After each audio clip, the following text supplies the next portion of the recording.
이제 동북아 국제 질서 변화의 특징에 대해서 좀 알아보도록 하겠습니다. 신 교수님, 지금 말씀하신 그런 이제 국제 변화도 그렇고 사실 이제 그런 변화의 큰 파장이 이제 동북아고, 제가 보기엔 조만간 그 동북아의 거대한 변화들이, 예를 들면 미국이 내년도 오바마 대통령이 예산을 증액을 했는데, 국방 예산을 4% 증액을 했는데 증액분만 380억 불쯤 됩니다.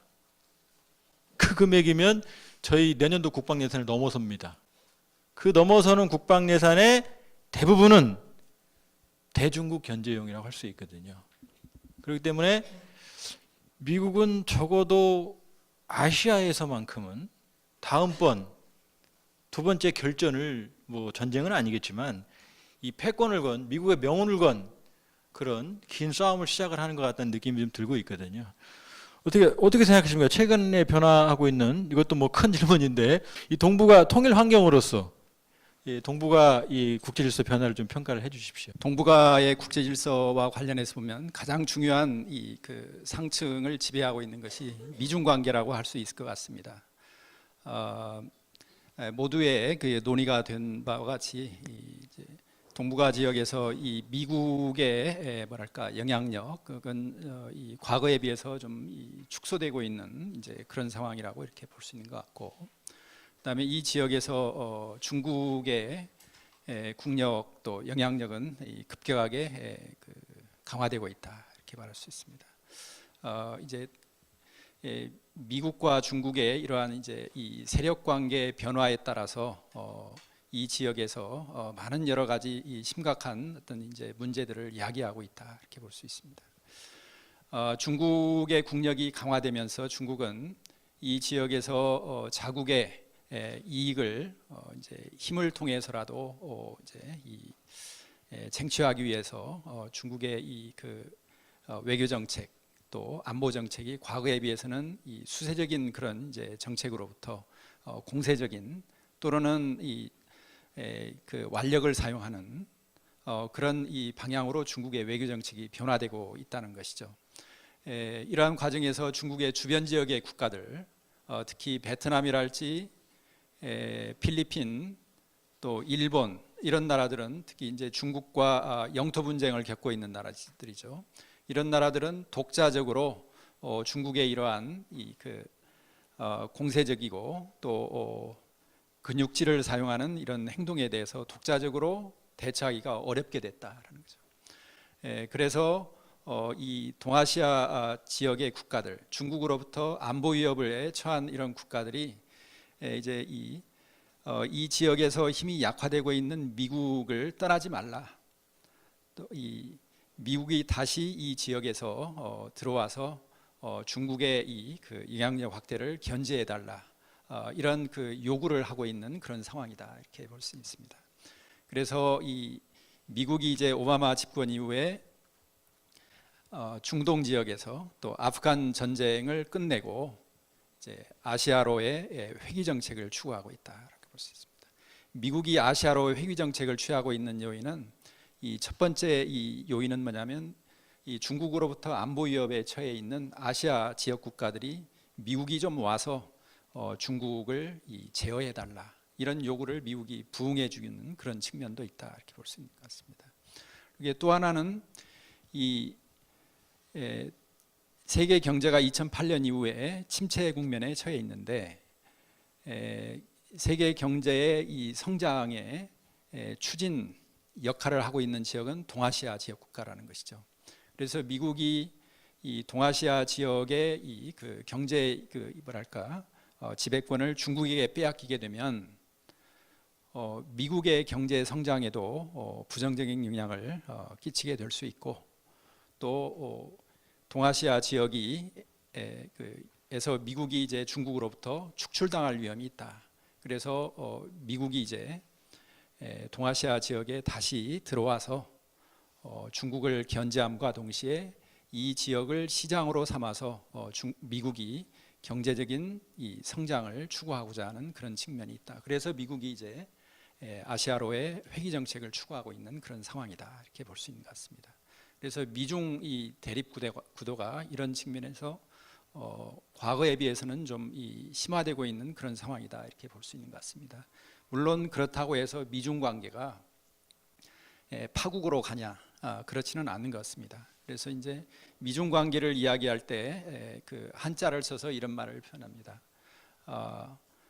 또월 뿌포. 그래서 제가 이 중국말을 써서 죄송합니다만 투쟁은 하지만 미중 관계가 파국으로 가지는 않는다라는 것이죠. 그래서 아까도 우리 말씀을 계셨지만은 중미 간에는 많은 이제 이 협력이 필요한 부분도 있고 상호 우전적인 그런 측면들이 있기 때문에 갈등하지만 갈등이 또 심화되지만 이 파국으로 가지는 않는다 이렇게 볼 수 있는 것 같습니다. 그래서 이 동아시아 국제 질서가 그래서 이 여러 가지 특징들이 있습니다만은 미중 관계가 과거에 비해서는 더 경쟁을 벌이고 있다. 그렇지만은 이 지역의 그 지역의 안정 유지를 위해서 미중이 때로는 그 협력도 하고 있다. 6일 날 오바마 대통령이 미국의 국가 안보 전략을 발표했습니다. 5년 만의 일입니다. 근데 아까도 말씀드렸지만 미국의 내년도 국방 예산은 5천억 달러가 넘습니다. 이 금액이면 중국, 러시아, 일본을 포함한 미국을 제한 상위 10개국의 국방비를 합친 금액과 맞먹습니다. 그런데 그 미국의 국가안보 전략을 큰 대강을 보면 대부분이 아시아에 방점을 두고 있어요. 북한 비핵화, 아시아 재균형, 그다음에 중국에 대한 견제, 그것이 핵심입니다.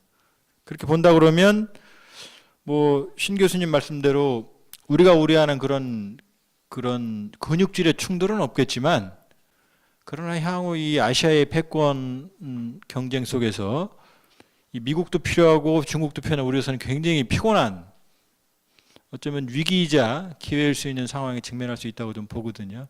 김 교수님은 어떻게 생각하십니까? 예, 뭐 아까 우리 신상진 교수께서 이야기하신 거에 대해서 조금 보완하는 제가 말씀을 드리자면은, 아까 말씀드렸지만 2008년 미국의 금융위기 이후에 이제 상대적으로 미국의 파워가 쇠퇴하고 중국의 이 파워가 좀 정대하는 이런 상황이 됐습니다. 그리고 이제 그에 맞추어서 아시아로의 회귀 또는 뭐 재균형 전략 이런 이야기가 미국에서 들려오고, 시진핑이 등장하기 전부터 신형 대국 전략으로 맞서고 있는 그런 상황입니다. 그런데 사실은 미국이 이 재균형이나 또는 뭐 아시아로의 회귀 이야기하기 전에 미국은 이미 냉전이 끝나면서 미국의 대외 경제적 이익이 더 이상 유럽에서 많이 나오지 않고 아시아 태평양 지역에서 많이 나오기 시작했어요. 그래서 미국의 그 냉전 시기에 미국의 가장 가까운 동맹 국가들은 소유럽이었다면은 냉전이 끝나면서부터는 좀 아태지역으로 오기 시작한 거예요. 미국의 이익이 과거에는 이념, 이데올로기 대립으로 분쟁하고 갈등했다면은 이제 경제적 이익으로 미국의 이익이 결정되는 상황입니다. 그래서 아태 지역에 이미 상당 부분 미국의 관심이 많이 오기 시작했다는 겁니다. 그리고 이제 그런 상황에서 이제 미국이 시퀘스트가 있고 해서 예산이 국방비에 줄고 하면서 이제 중국의 부상에 군사력으로 대응하는데 조금 버거운 부분이 있고 하니까 이제 일본을 바라보게 되고, 그것이 우리는 라이샤오 명제 과거의 것을 되돌아보는데,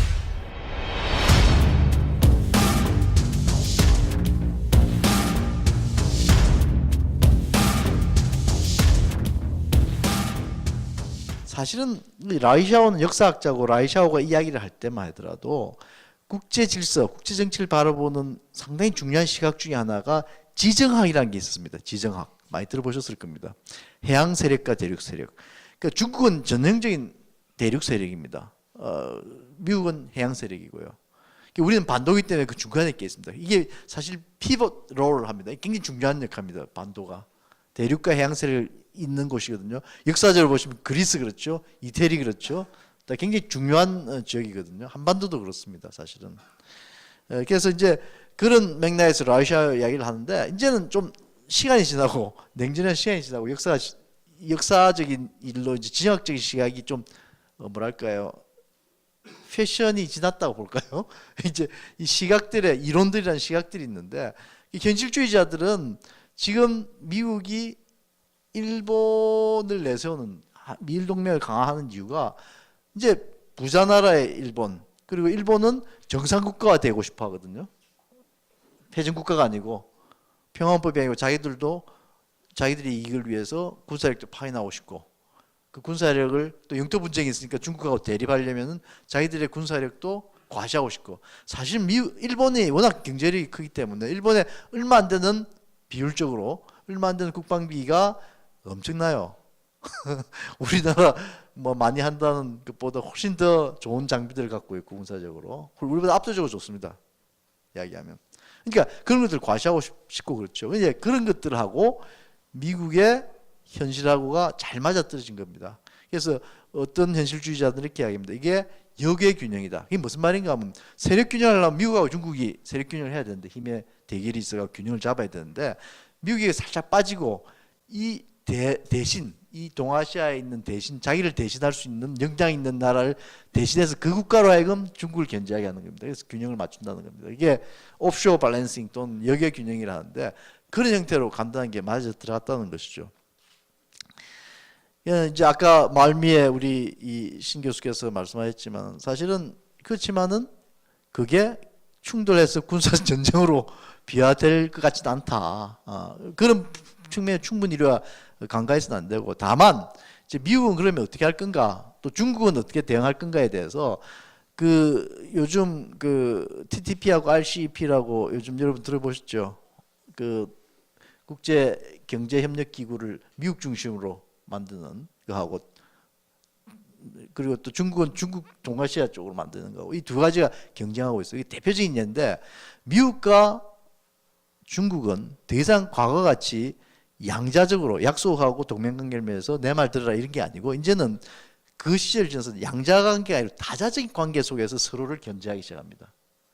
그게 서로 미중이 같이 들어있는 다자기구가 있을 수 있습니다. 그러니까 지금 우리가 관심을 이제 집중해야 될 부분은 더 이상 미중이 서로의 힘으로 할 수 있는 게 아닌 상황에서 주변 국가들과의 관계, 그러니까 자기가 영향을 미칠 수 있는 여러 국가가 모여서 협력하는 거하고 두 개 국가가 협력하는 양자 관계는 국제 관계 질적으로 다릅니다.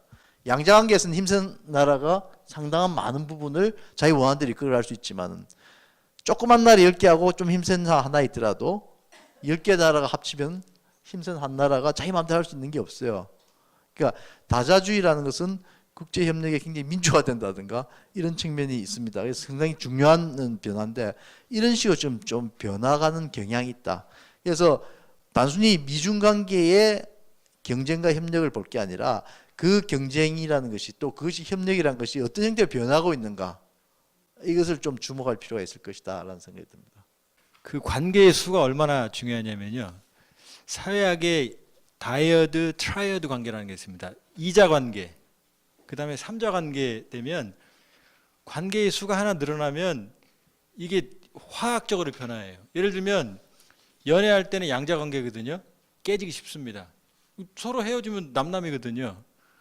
근데 애가 하나 태어나면 이혼이 어려워져요. 왜냐? 나를 딱 떼내면 집단이 생기거든요. 집단이 압력을 주거든요. 그 셋이서 여행 가시면 항상 한 사람 왕따 됩니다. 둘이 해서 너 왜 그러니 그런다고요.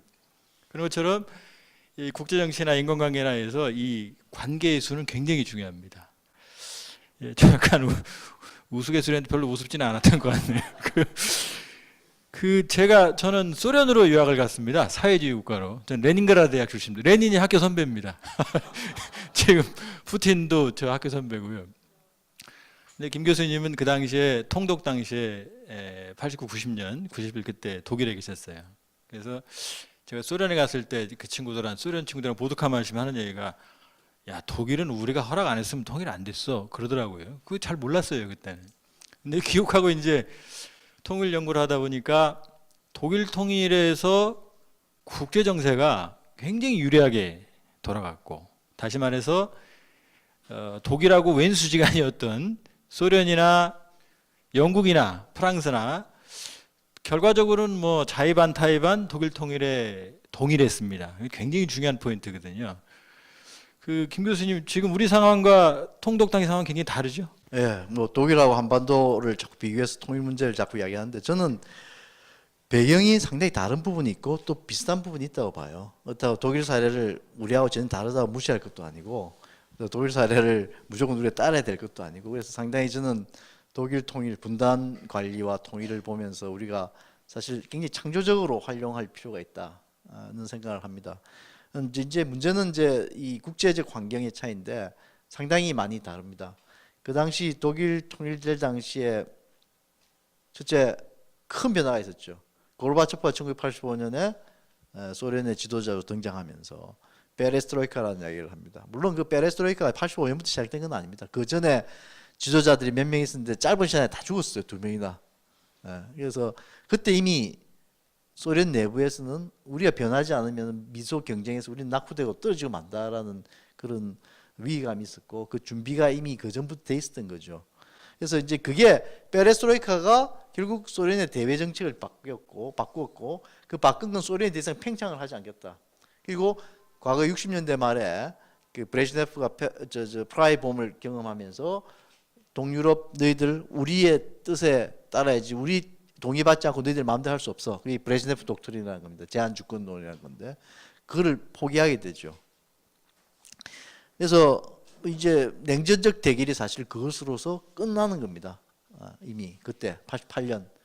그걸 이제 기자들은 브레즈네프 독트린에 반대되는 개념으로 시네트라 독트린입니다. 마이웨이 있잖아요, 시나트라. 그래서 너희들 말대로 갈 길 가라 해서 이제 시네트라 독트린을 불렀는데 결국은 냉전 대결이 종식됐고 또 하나는 그것보다 훨씬 오래전부터 진행된 겁니다만은 수도이란 나라는 패전 국가고 굉장히 주권이 제한돼 있었어요.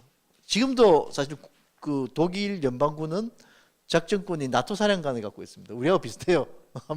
한미 관계 동맹하고 비슷하게 돼 있는데 군사적으로 굉장히 난장입니다. 근데 자기들의 패전, 전쟁에 대한 범죄에 대한 그 징벌적인 의미가 있었던 거거든요. 근데 그런 걸 너무나 잘 알고 있었기 때문에 그 2차 세계대전이 끝난 이후 49년 우리보다 1년 늦게 이제 동서독 분단됩니다만은 그 이후부터 수도권 주변 국가들하고 너무나 좋은 관계를 많이 맺었습니다. 유럽 통합이란 것도 그런 틀 속에서 이루어졌고 문화적, 경제적, 정치적으로 수독이 주변 국가들부터 신뢰를 많이 얻었어요. 그래서 일단 수독은 그걸 하기 위해서 내부적 민주화도 많이 했습니다. 그러니까 경제적으로 우리 잘 아는 라인강이 기적하듯이 엄청나게 발전했죠. 정치적으로 내부의 민주화죠. 외교적으로도 신뢰받는 나라가 된 겁니다. 그게 또 하나의 파워가 됐던 겁니다. 또 하나는 이게 이제 단기적인 결정적인 것이었는데 고르바초프와 페레스트로이카를 하다 보니까 제일 중요한 게 내부 개혁을 하는데 돈이 없는 거예요. 돈을 빌려올 나라 곳이 크게 세 군데 있습니다. 세계적으로. 어디냐? 미국으로부터 돈을 빌려올 수 있고 또 하나는 잘 사는 아시아의 일본으로부터 빌려올 수 있고 유럽 서유럽에서 빌려올 수 있는데 미국은 자기하고 대결하고 있던 나라라서 힘듭니다. 일본에서 빌려오려고 가보니까 북방열도 영토 문제가 걸려 있어요. 유럽에서 보니까 유럽의 제일 경제 강국이 독일이고 수독이고 당시. 근데 수독으로도 돈을 큰 소리 치면서 빌려올 수 있는 게 있더라고. 뭐냐면 동독이라는 담보물을 자기들이 갖고 있더라는 걸 본 겁니다. 이게 사실은 그러니까 페레스트로이카를 성공시키기 위해서 자기들이 갖고 있던 담보물을 돌려준 거예요. 그러니까 그 이 원인을 길게 가자면은 수도에 그만큼 경제적으로 정치적으로 영향을 그동안 많이 쌓았던 결과입니다. 그러니까 독일은 통일 준비하지 않았어요. 수독은 분단 관리만 했습니다. 자기들은 통일이란 말 할 수 있는 입장이 아니었어요. 독일 분단 자체가 국제정치적 산물이고 자기들에 대한 죄에 대한 업보였기 때문에 다만 자기들은 뭘 했느냐 통일하지 않고 유럽 분단 그러니까 동서로 돼 있죠. 이게 극복될 때 자기들도 통일될 수 있다고 생각했어요. 그래서 그걸 할 수 있는 역량을 내부적으로 기른 거죠. 우리가 보면 분단 관리인데 결과론적으로 보면 그게 통일 준비였습니다. 예, 제가 놀랬던 것 중에 하나가 통독 당시에 동독의 GDP가 그 당시 한국보다 높습니다. 그러니까 동독이 망한 동독이 우리보다 더 잘 살고 있었다는 얘기거든요. 그러니까 사실 저도 통일 문제 연구하면서 많은 부분을 독일에 두는데 너무나 다르죠. 독일은 동독은 면적도 4분의 1이죠. 거의 인구도 거의 3분의 1이고요. 그렇기 때문에 저하고는 참 다릅니다. 어떻게 생각하십니까? 이 저 동북아 중국 전문공하신 분으로서 서로 다르죠, 유럽하고. 좀 평가를 좀 그런 관점에서 해주시죠. 우리 사회에서 이 통일 담론이 성행하고 있는 것 같습니다.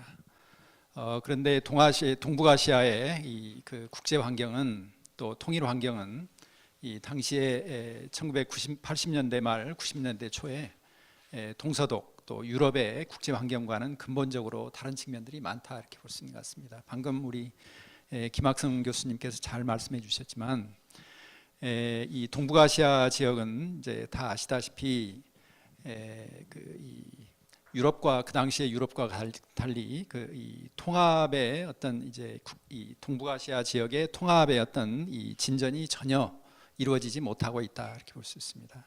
다시 말해서 이 한반도의 국제 통일 환경은 아직 이 조성되어 있지 않다 이렇게 말씀드렸습니다. 동서독이 통일될 수 있었던 것은 동서독의 노력도 있었지만 그만큼 동서독을 둘러싸고 있는 국제 환경이 그것을 가능하게 했다라는 거죠.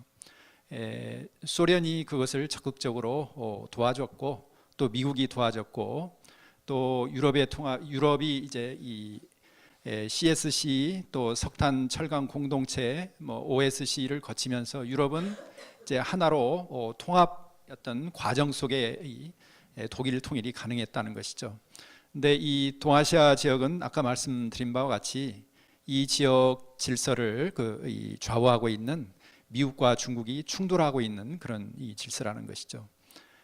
중국이 이 지역에서 이 주도권을 장악하고 또 목소리를 높이려고 하면 그것은 미국의 국익에 의한 도전이라고 미국이 판단하고 있고 또 미국이 이 한반도 문제를 이 미국이 주도해서 하에 자유 시장 민주주의 방식으로 통일을 하려고 하면 그것은 중국의 이 국가 이익에 대한 도전이라고 중국은 판단하고 있다는 것이죠. 그렇기 때문에 한반도의 통일 환경은 이 과거의 동서독과는 근본적으로 다르다. 그래서 우리 남북한의 어떤 이 적극적인 노력도 필요하지만 우선 이 국제의 어떤 지지 협력을 필요로 하는 그런 측면이 굉장히 필요하다 이렇게 말씀드릴 수 있는 것 같습니다. 이 동북아시아 국제 질서는 오히려 통합보다는 어떻게 보면 갈등과 분열로 가고 있다는 것이죠. 이러한 국면에서 우리가 단기간 내에 통일을 실현하는 것은 상당히 어렵지 않는가 이렇게 생각을 하고 있습니다. 중국 전문가들은 보면 사자성어를 많이 쓰더라고요. 사자성어 몇 개만 외우면 그 전문가 행세할 수 있습니다. 그래서 저도 2개를 외워왔는데요. 등소평의 그 경제개혁 그 시점에서 대외 정책은 도광양해라고 하는, 쉽게 말하면 이제 자기 자신을 숨기고 낮추는, 그러니까 발톱을 드러내지 않는 거죠. 근데 최근에 시진핑 정권은 주동자기라고 그래가지고 아니 내가 할 건 하겠다, 내가 할 말은 하겠다. 뭐 신형 대국 관계 뭐 이런 어려운 말도 요즘 나옵니다만은 그런 이제 전략적인 어떤 정책적인 변화가 좀 눈에 보이거든요. 최근에 중국의 어떤 대외 정책, 국제 정치에 대한 어떤 그런 접근 자세, 그런 걸 좀 설명을 좀 해주시죠. 네, 이 1990년 이제 이 중국은 소련의 이 붕괴, 또 동유럽 사회주의가의 붕괴, 그리고 1989년 중국에서 일어난 6.4 천안문 사태, 이것을 겪으면서 중국은 미국으로부터 강력한 그 압력을 당하고 있었습니다. 그리고 중국의 사회주의 체제도 역시 이러한 사회주의 질서의 붕괴 과정에서 중국도 무너질 수 있다는 그런 위기에 직면했었습니다. 이러한 환경에서 이 덩샤오핑은 중국의 지도자들에게 방금 우리 조 박사님께서 말씀하신 바와 같이 다오광양후이, 그래서 도광양후이를 지침을 하달을 했습니다. 다오광양후이는 이제 중국의 많은 고전에 나오는 그런 이제 성어인데요.